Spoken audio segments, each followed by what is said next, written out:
बस. मी खालीन गायीवरती. मला म्हणजे गायीने मणक्यावरती पाय दिलेला होता. बापरे. हो आणि त्याच्यातून त्रास चालू झाला होता. हो. आता खाली वाकलं वजन उचलल्यावर त्रास होतो? नाही होत. आता नाही होत. नाही होत.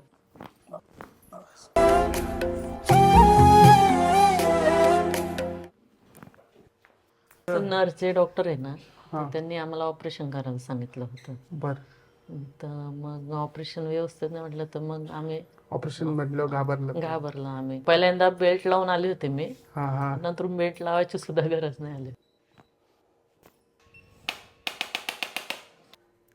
येतंय ना आता? हा आता येतं. वागता सुद्धा येत नव्हतं, म्हणजे स्वयंपाकाचं घेता सुद्धा येत नव्हतं मला. म्हणजे मी अशी स्ट्रेट सरळ चालू शकत नव्हते, तर अशी चालत होते. मग आज व्यवस्थित चालता यायला लागलं.